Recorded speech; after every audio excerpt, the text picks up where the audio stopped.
Good evening, everyone, and welcome. I know that I might be a bit behind the times, but I finally read a book by one of BookTok's favorites, Colleen Hoover. I hope that since I missed her initial boom of popularity, that we can have a genuine discussion about the work that I read without it getting too heated. It isn't usually my preference to read a lot of romance, so I did feel a bit left out of the conversation when Colleen Hoover blew up on BookTok. I never tried to pick up any of her books because I knew it wouldn't really be my cup of tea. However, now that the hype has died down somewhat, I ran across a copy of one of her less romance-focused books and decided to give it a read, which, as I'm sure you can guess from the title of this video, is Verity. Now, since the initial wave of hype has died down somewhat, I hope that we can be truly honest about my thoughts on the book without her diehard fans coming for me in the comments. But before we get into it, if this is your first time seeing me, and it probably is, hi! My name's Scribe, and on my channel I like to talk about books and book-related stuff, so if that sort of thing is interesting to you, you might want to consider hitting subscribe so you can see more of me. Since you probably haven't seen me before, I'm going to explain the plot of Verity before I give you my overall thoughts on the story and its ending. Personally, I'm of the opinion that anything that happens in the first chapter isn't a spoiler, so I'll go through that first and give you a jumping off point so that you can read Verity for yourself if you haven't already. I'm also going to give you a content warning for some graphic depictions of violence and at least the implication of other activities, so if that isn't for you, I won't be too hurt if this video isn't for you. I promise I'll have others in the near future that you can come back to me for. Without further ado, let's get into this. The book opens with a bang, the first line reading, "I hear the crack of his skull before the splattering of blood reaches me." We're told that our main character is standing at an intersection in Manhattan and was feet away from a man who was struck and killed by a truck. I'm not going to look too deeply into the physics of how exactly the man's head popped like jelly boba, since I don't want to sound like a serial killer analyzing blood spatters, so I'm going to ignore it. Our main character, who we learn is named Lowen Ashley, a definitely real and common name, is obviously stunned even though nobody else seems to really care for some reason. Thankfully for her, a very nice stranger who eventually tells her that his name is Jeremy, notices she's kinda shell-shocked, and takes her into the bathroom of a nearby cafe in order to help her get cleaned up. He even gives Lowen his shirt since she apparently was in the splash zone and is covered in blood. Again, I'm not gonna dig too deeply into how, even if I don't fully understand it. Lowen mentions how Jeremy doesn't seem particularly fazed by the fact that they both just watched a stranger violently die, and he says he's seen worse.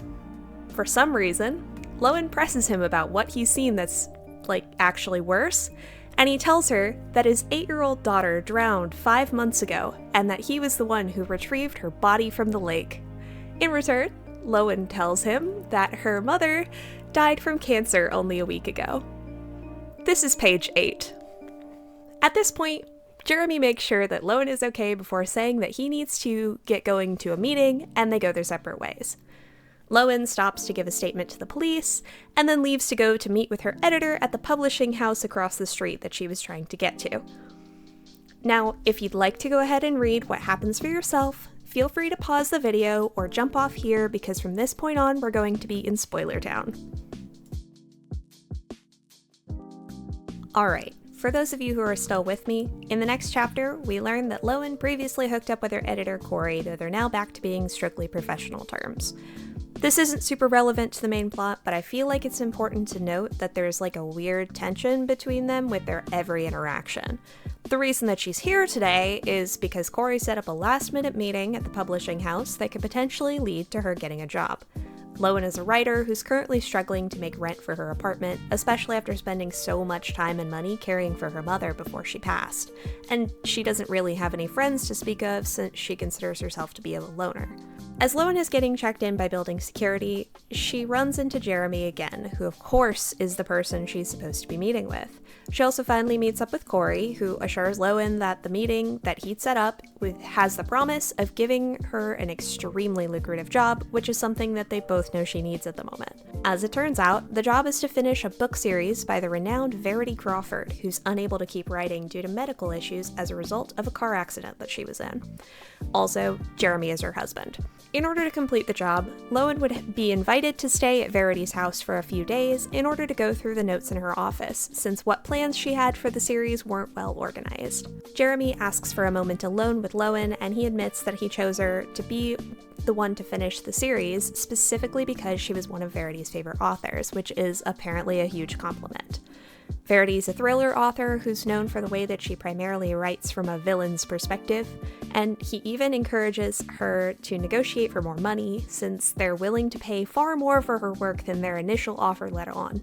Later that night, Corey shows up at Lowen's apartment with champagne to quote-unquote celebrate their opportunity, which they both know is him trying to get laid, but she turns him down. The next day, Lowen rents a car and drives out to Jeremy's house, which is out in the country. As soon as she's parked in the driveway, she gets jump-scared by Jeremy's 5-year-old son, Crew. Another real and normal name. Jeremy brings her into the house, formally introducing her to his son and Verity's nurse, April, under the pen name that he made up for her on the spot, Laura Chase, which is a far more believable name than Lowen Ashley anyways.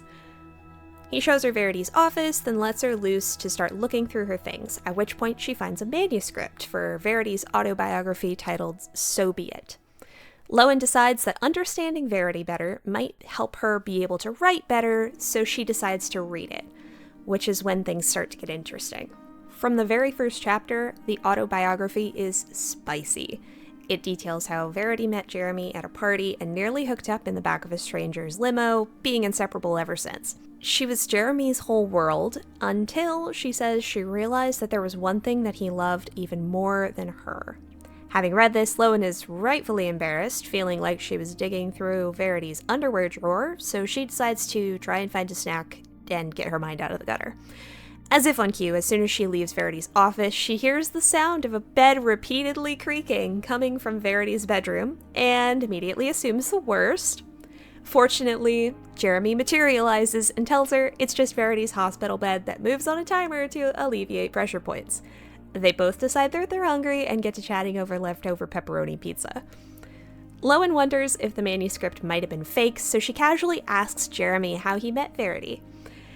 To her discomfort, he gives her the same story that Verity had written about them meeting at a party. The conversation naturally shifts towards Verity's explosive fame, and Jeremy's preference for being a house husband over the attention that his wife received. He seems to genuinely care about his children, even though his daughters are gone, and wants to give his son the best life that he can despite the situation and his own grief. Eventually, they both part ways for the evening, with Lowen retreating to the master bedroom with Verity's manuscript. She barricades herself in by pushing a dresser in front of the door since it doesn't have a lock, and while this seems like an odd detail at this point, it'll end up kind of being explained later on. The next chapter that Lowen reads has Verity reminiscing over her and Jeremy's honeymoon phase. I'll spare you the details, but I will say they are incredibly active.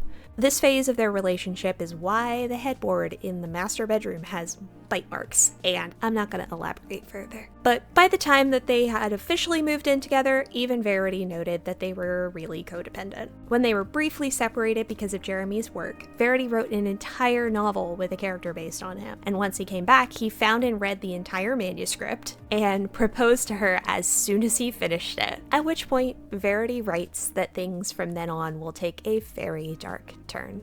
And here is where it gets real. The guts of my autobiography. This is the point when other authors would paint themselves in a better light rather than throw themselves into an X-ray machine. But there's no light where we're going. This is your final warning. Darkness ahead. We return to Lowen the next day. She's still making progress through Verity's notes and casually looks out the window, which has a view of the house's back garden. She can see that Verity's nurse brought her outside for some sunshine, then realizes with horror that it seems like Verity is staring directly at her. The staring contest lasts only for a few moments before April turns Verity's head to wipe her face and Lowen gets a phone call. The call turns out to be from a leasing office of an apartment that she applied for, letting her know that they're going to reject her application because she was evicted from her last place. To make it even more awkward, she realizes that Jeremy heard her entire half of the conversation. He then offers to let her stay until she can have something else figured out, but she's hesitant to stay under the same roof as Verity for any longer than she has to, but eventually relents because she doesn't really have another choice and agrees to stay. She spends the late afternoon reading through one of Verity's books outside, but finds it kinda hard to concentrate because she's thirsting after Jeremy, who's shirtless while doing yard work. April tells Lowen that she's leaving for the day, even though she isn't in charge. She's extremely judgmental towards Lowen, probably because Lowen is very clearly thirsting after her patient's husband. At this point, she sees Crew waving and realizes that he's waving at Verity. Crew's staring at me, standing near a pile of discarded fishing dock. He smiles and waves. I lift my hand to wave back, but curl my fingers into a soft fist when I realize he isn't waving at me. He's looking above me, to the right. He's looking up at Verity's bedroom window. I spin and look up, just as her bedroom curtain falls shut. I drop her book onto the patio table, knocking over my bottle of water in the process. I stand up and take 3 steps farther back to get a better look at the window, but there's no one there. My mouth falls open. I look back at Crew, but he's retreating back to the dock to grab another piece of wood from Jeremy. I'm seeing things. But why was he waving at her window? If she wasn't there, why was he waving? She goes back inside, and of course nothing seems out of the ordinary. Verity's laying in her bed as if nothing had happened. The next manuscript chapter that we read has Verity announcing that she knew early on that she was pregnant. She describes how as she got further along in her pregnancy, she increasingly resented her children because of the changes that pregnancy made to her body, and for how Jeremy's focus seemed to be increasingly on their unborn children. All of this came to a head when he admitted that he already loved their daughters more than her, and she attempted to abort them with a wire hanger. Lowen is once again justifiably shaken and wanders down to the kitchen to try and find a stiff drink, where Jeremy makes her a rum and coke.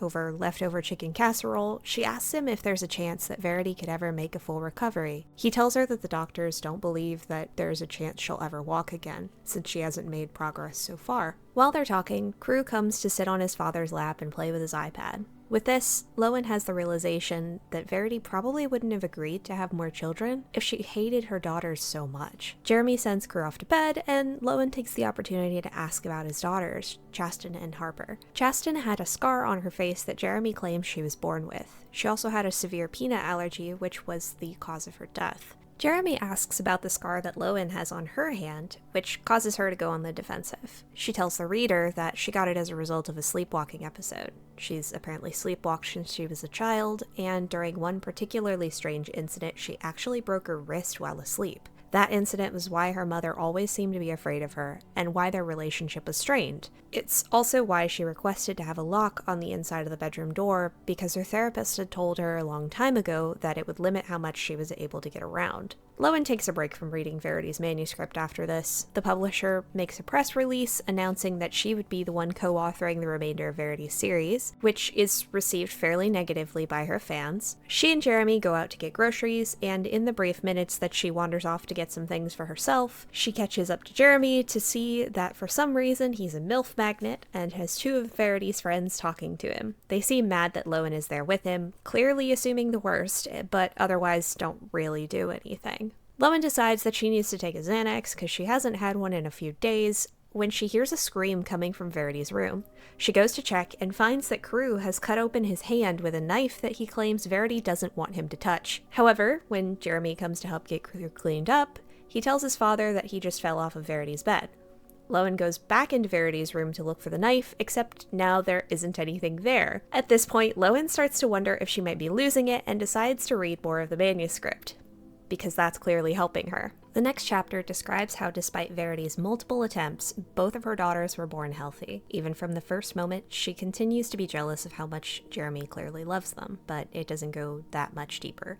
Lowen puts down the manuscript and digs out a box of family photos from the closet. Bringing the box out to the kitchen table to look through them, Jeremy joins her in reminiscing. He tells her that Harper was diagnosed with Asperger's when she was very young and was never very expressive. On the other hand, Chasten was a natural caretaker, wanting to act like a second mother to her sister and Crew, even from a young age. Jeremy says that his world ended when he lost his daughters, and that he was angry at Verity. He doesn't break eye contact. Doesn't skip a beat. My world was turned upside down when Chasten died, and when Harper died, it ended completely. He looks back down at the box of pictures. When I got the call about Verity, the only thing left in me to feel was anger. Toward who? God? No, Jeremy says, his voice quiet. I was angry at Verity. He looks back at me, and he doesn't even have to say why he was angry at her. He thinks she hit the tree on purpose. Lowen eventually hugs Jeremy to comfort him, and Crew materializes inconveniently to make things super awkward. At this point, Lowen realizes that maybe pulling out other people's family photos wasn't necessarily the smartest move, and considers just leaving. Lowen also decides that maybe taking a double dose of Xanax wasn't her smartest move, between everything that happened with the family photos and then hearing the sound of someone sneaking around late at night. But she goes to get a snack from the kitchen, has an awkward encounter with April, who gets on her case for talking about Verity like she isn't in the room with them. Thankfully for her, Crew enters to break the tension by attempting to proudly show off the turtle that he found. Crew seems mildly frustrated that his mom won't look at the turtle, so Lowen steps in to ask about the creature, even offering to get a container to keep it in. Crew says he's not allowed to keep another turtle because he killed the last one that he found because it got lost in the house, so Lowen convinces him to let it back outside. Jeremy appreciates that Lowen convinced him not to try and keep it, and Crew asks if they can go out for dinner since they haven't gone out much since his sisters died. Jeremy reluctantly agrees and invites Lowen to join them. The three of them go out to eat at what I can only imagine is an Applebee's, Lowen even admitting to herself that it almost felt like a date. Since she knows she shouldn't be pining after Jeremy the way that she is, she decides to read more of Verity's manuscript to satisfy learning about how he is in bed. The next chapter talks about the first few weeks after they brought the girls home from the hospital. Jeremy was still working during the day, and Verity would unplug the baby monitor so that she wouldn't get woken up by their crying while she slept. She made a point to try and continue to be active with Jeremy, even though her doctor said that it would be harmful for her so early after giving birth, so she, decided to surprise him one night with kisses. That's the word I'm using. Lowen has decided at this point that Verity is actually a psychopath and thinks that Jeremy probably doesn't know. Jeremy asks Lowen to help him get an aquarium from the basement since he's decided to let Crew keep the turtle since he's probably old enough that he'll remember to feed it this time. She helps him find it in the basement and makes a note of the baby monitors that she sees sticking out of one of the boxes. Jeremy takes the fish tank to the bathtub to clean it up, and Lowen starts fantasizing about being in bed with Jeremy, even wearing one of his shirts while she pleasures herself. When Lowen wakes up that night, she's in Verity's bed with her. She rightfully freaks out and tries to go back to her room when Jeremy finds her and tries to calm her down. Lowen confesses everything to him and that she's had issues with sleepwalking since she was very young and now worries she might end up being a threat to him or his family. She starts to pack up her things and he convinces her to stay, even offering to stay with her until she falls asleep. She agrees and he stays with her until like 6 in the morning, even though neither of them were able to actually get back to sleep. She spends the next morning over-caffeinating to compensate, and Jeremy offers to add an extra external lock to the bedroom door that he'd be able to lock and unlock for her, and Lowen agrees that it would help her feel like less of a threat. She spends the morning actually getting the work she was hired for done, taking a break to read more of the manuscript. When her daughters were 6 months old, Verity says that she had a dream where Harper killed Chasten, and from that moment on, she had the feeling that someday it would come true. She actually started to feel maternal love that she said that she should feel for her children from that point on, but only for Chasten. When one of the girls started crying, she, for the first time, actually wanted to take care of her daughter, but was disappointed to find that it was Harper who was crying. In that moment, she decided to try and kill Harper in her crib to make it look like an accident. She even nearly succeeded until Jeremy came in to check on her and take a turn with Harper. When she went back to bed, she realized that there was a chance that Jeremy could have seen what she'd done through the baby monitor if it had been plugged in. I froze as I was climbing back into bed. I stared at the video monitor, at the perfect view right into Harper and Chasten's cribs. How did I forget the fucking monitor? If he'd seen what I was doing to Harper, he would have ended it with me. How could I have been so careless? I slept very little that night, wondering what Jeremy would have done to me if he'd caught me trying to save Chasten from her sister. From that point on, Verity completely ignores Harper in her manuscript, focusing only on Jeremy and Chasten. The next day, Jeremy makes tacos and margaritas and invites Lowen to take a break and watch a meteor shower with him. While they're sitting outside, he tells her about how Verity was estranged from her family because of the genre that she chose to write in, and how the work he's been doing outside has been to tear down the dock into the lake. Not just because it needed to be done, because it was already falling apart, but also because it was a constant reminder to him of his daughter's death. That night, Lowen reads another chapter of the manuscript. This time Verity describes one of the worst fights that she and Jeremy ever had. Shortly after they moved into their current house, Jeremy brought up how Verity only ever spoke positively of Chasten, saying that he didn't want Harper to grow up thinking that she wasn't loved because of how differently she treated them. She tells him that she thinks Harper is autistic and pretends she's already called a specialist to help her get diagnosed. She then lies and tells him that she's already pregnant again, at which point Jeremy and she decide to spend the evening doing activities, which she remarks probably did result in her being pregnant again. By this point, even Lowen seems to be exhausted by the way that the manuscript is going. Verity briefly mentions her kids, then goes into great detail about her and Jeremy's nightly activities. She takes a break from working to watch TV. Jeremy joins her and tells him that she's nearly finished, that she'll soon be able to leave. He says that he wishes she could stay longer, and it comes up in their conversation that Lowen's birthday is tomorrow. Jeremy immediately decides that he wants to bake a cake for her from scratch to celebrate. He bakes her the cake, and they subsequently start to make out on the couch, when Lowen sees Verity staring at them from the top of the stairs, and that kills the mood for them. Jeremy and she check on Verity and find she's asleep in her bed, and Lowen starts to freak out. She asks Jeremy to stay with her since she doesn't want to be alone, and he agrees, but doesn't want to stay all night for Crew's sake. Lowen asks if there's a chance that Verity could be faking her injury somehow, but Jeremy doesn't think that would be possible. By the next morning, Lowen has convinced herself that she's probably losing it, and decides to continue reading the manuscript anyways. The next chapter describes Verity's experience of Chasten's death and the aftermath. She'd been preparing a meal in the kitchen when Jeremy got the call. The two of them rushed to the hospital, but by that point their daughter was already long gone. Both of the girls had been staying the night at the friend's house and had gotten some snacks late at night that had unknowingly had nuts in them, and no one had realized that she'd had an allergic reaction until the following morning when she wouldn't wake up. Verity believed that Harper had intentionally killed her sister and regretted that she hadn't been able to kill her in a way that could be claimed as an accident long before. Not necessarily because she's actually sad about her daughter's death, but because she's tired and annoyed that Jeremy is sad.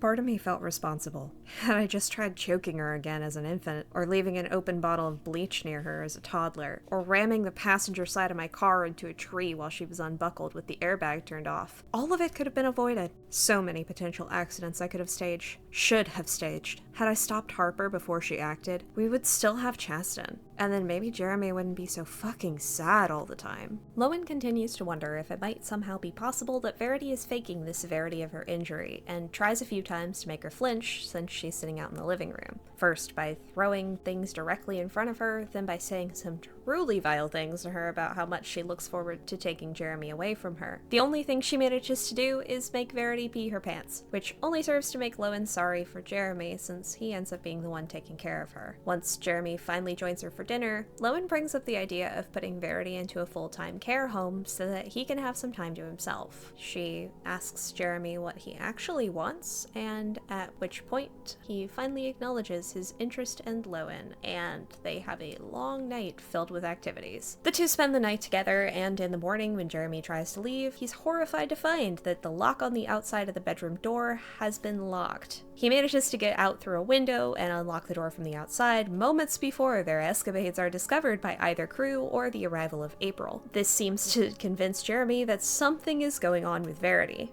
Lowen gathers her resolve and holes up in the office, deciding that she's going to be finishing the manuscript that day, no matter how bad it gets. And the next chapter is pretty bad, as it details how Verity killed Harper.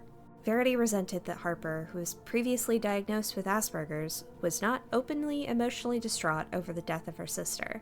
Jeremy suggested that Verity spend the morning outside with the kids while he went grocery shopping one day, during which time Verity came up with a plan to get rid of Harper once and for all. She convinced both of the kids to go on a canoe ride in the lake behind their house without life vests, before flipping the canoe when she was far away from shore as possible, knowing that Harper didn't know how to swim. Verity brought Crew to the shore, then took her time before going back to try and help Harper. Jeremy and the paramedics arrived, but by that point, Harper had gotten tangled in a fishing net that had been left below the surface and had drowned. Lowen takes a Xanax with a crown chaser and goes to take a nap, only to get woken up by Jeremy, who wants to partake in activities while they have the house to themselves. He tells her that he's gonna have Verity sent to a care facility after all, which would mean that they'd have even more time together. The next day, Lowen is having a snack while Cru's playing on his iPad, and she asks him about what happened. Cru confirms that they used to have a canoe, but his mom told him not to talk to anyone about what happened to Harper. Just when it seems like Lowen is making progress, Cru inconveniently bites down on the butter knife that she'd been using to spread peanut butter on her crackers, shoving the knife up into his gums. Jeremy rushes him off to the hospital, leaving Lowen to stay behind and watch Verity. At that point, Lowen is so freaked out by the idea of staying alone in the house with her that she takes the baby monitor she'd seen in the basement and sets it up to watch Verity while she holes up in the office with her manuscript and a kitchen knife.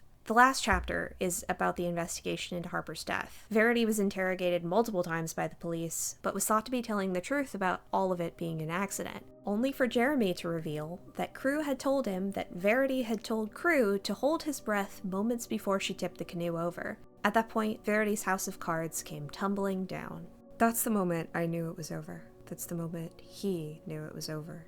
For a man who thought he knew his wife, that was the first time he'd ever really understood the look in my eyes. And I knew, no matter how hard I tried to convince him, he would never believe me over Cru. He wasn't that kind of man. He put his kids first before his own wife, and that's the one thing I dislike the most about him. Am I at the end of my story? I don't know what happens next. Unlike my predictions of Chasten's murder, I don't know how my life will end. Will it be at the hands of Jeremy, or will it be by my own hand? Or maybe it won't end at all. Maybe Jeremy will wake up tomorrow and see me sleeping next to him. Maybe he'll remember all the good times, all the blowjobs, all the swallowing, and he'll realize how much more time that we'll have to do all those things now that we only have one child. Or maybe he'll wake up convinced that Harper's death was not an accident. Maybe he'll report me to the police. Maybe he'll want me to suffer for what I did to her. If that's the case, so be it. I'll just drive my car into a tree.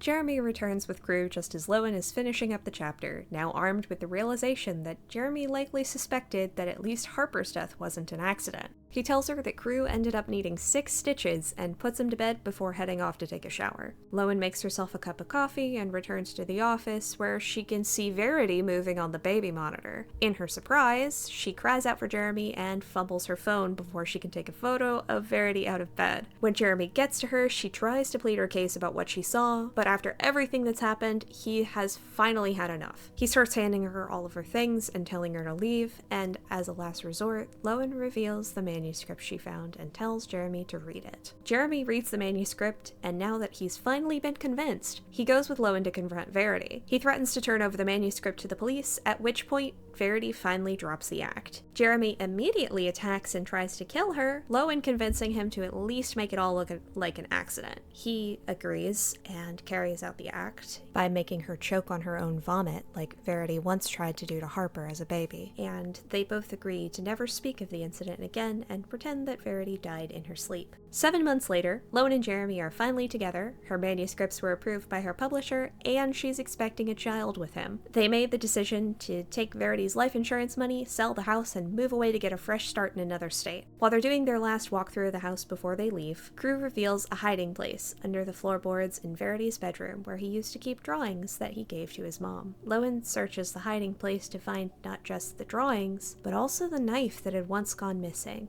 and a handwritten letter to Jeremy. The letter revealed that the entire horrifying manuscript that Lowen had found had all been a work of fiction, a piece of vent art that Verity had made when she was working through her grief after losing her daughters. It also revealed that Jeremy had found it long before Lowen arrived, and in fact had staged her car accident in the hope that he would kill her. When that didn't work, she faked the severity of her injury in order to buy herself time to try and move money to a private bank account so that she could disappear with Cru. Sickened by the realization that she and Jeremy may have killed an innocent woman, she makes the decision to hide the letter and knife back under the floorboard, deciding that she should be the only one burdened by it. They leave the house behind, with Lowen unable to determine what really was the truth, because Verity was clearly a very talented liar.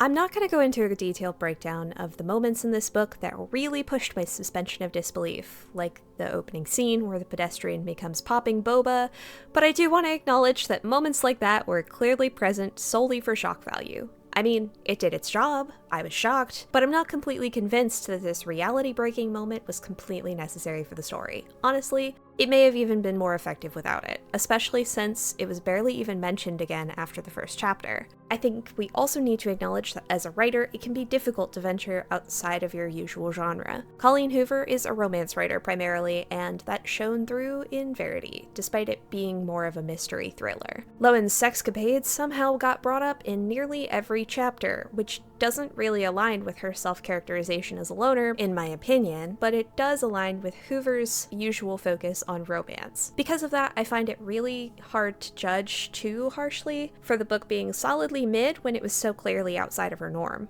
And finally, I think that the twist at the end was mid at best. Having had some time to reflect on it now, I think that there was so much more potential to play into how Lowen was an unreliable narrator. It could have been really interesting if it turned out that the manuscript that damned Verity had turned out to be something that Lowen had somehow written in her sleep, hidden among Verity's things, with the truth only being revealed upon finding Verity's real journal in the secret hiding spot under the floorboards, which could have been handwritten instead of typed and printed, so that it was immediately be known that it was authentic. That could have revealed that Lowen had created the evil image of Verity and that she was secretly innocent. As it is, the way that the twist was written felt out of character for all of the main cast. Verity's letter made Jeremy out to be secretly violent in a way that he really hadn't been shown to be previously. Also, Verity's manuscript was actually a writing exercise. I feel like she would have left some indication of it somewhere, even if it was just the original file name on the computer or some sort of preface. Maybe that's just me though. Personally, I would be a bit more paranoid about how it would look if somebody found my secret autobiography where I confessed to murdering my own child. I'd just call it something like fake autobiography.docs. I don't know.